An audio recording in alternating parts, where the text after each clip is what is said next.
Mengapa Tuhan Yesus memilih Yudas Iskariot menjadi muridnya? Bukankah Tuhan Yesus mengetahui bahwa Yudas ini akan mengkhianati dia? Jelas Tuhan Yesus sudah tahu, ya. Dan juga tadi Yudis Conda sudah jawab, ya. Kemudian misalnya Yudas tidak bunuh diri, tapi memohon ampun pada Tuhan Yesus. Setelah dia bangkit, apakah Tuhan Yesus akan mengampuni dia? Saya rasa ini pertanyaan retoris, ya. Tuhan Yesus pasti akan mengampuni, ya kan? Tuhan, kalau misalnya ini kan seandainya. Kalau nggak mungkin kan Tuhan Yesus yang mengajarkan pengampunan, dia tidak mengampuni. Benar? Kemudian apakah Yudas Iskariot setelah bunuh diri masih tetap Tuhan Yesus di dalam kekal? Masih ya, atau masih diselamatkan lah, kira-kira begitulah mungkin maksudnya gitu ya. Kemudian dosa terberat Yudas di mana? Apakah bunuh diri, apakah mengkhianati Tuhan Yesus? Oke. Apakah orang percaya bunuh diri tetap akan diselamatkan di dalam kekekalan? Nah, ini saya rasa ini pertanyaan yang perlu dijawab saja, ya. Untuk menjawab itu sama dengan Yudas Iskariot yang bunuh diri, apakah percaya Tuhan Yesus diapakan diselamatkan atau tidak? Oke, saya rasa itu lebih penting gitu ya. Apakah orang yang bunuh diri akan diselamatkan? Apakah orang yang bunuh diri diselamatkan?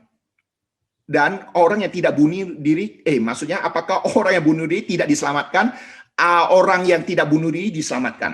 Pertanyaannya adalah, apakah keselamatan didasarkan oleh karena bunuh diri atau tidak bunuh diri?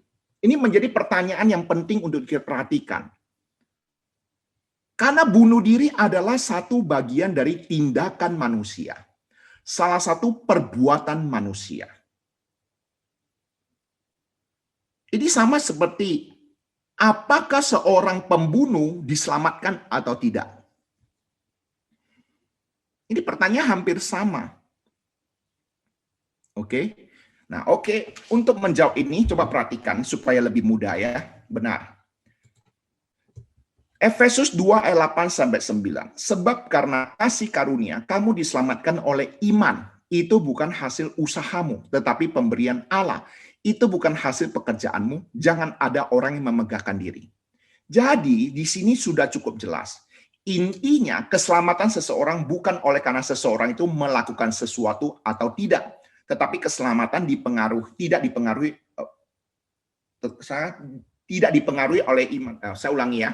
Tetapi keselamatan itu dipengaruhi oleh beriman atau tidak. Itu maksudnya, ya, beriman atau tidak. Jadi, dia harus kita bedakan.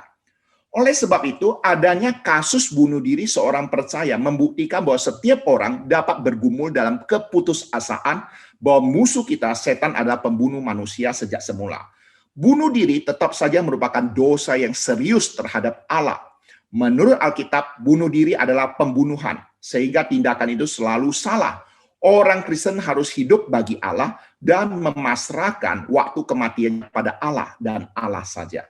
Ya. Jadi pemahaman ini harus kita pahami. Jangan oleh karena tindakan tertentu itulah yang membuat kita mengambil keputusan seseorang diselamatkan atau tidak diselamatkan.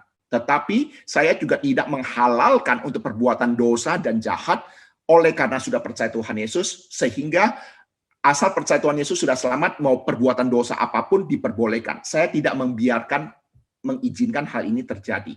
Ya, jadi kita juga harus bagaimana memahaminya secara umum, gitu ya, bahwa hal yang prinsip itu yang menjadi pegangan kita, yaitu apa? Tentang keselamatan berdasarkan iman, keselamatan bukan berdasarkan perbuatan. Demikian juga ya, harus kita pahami ini.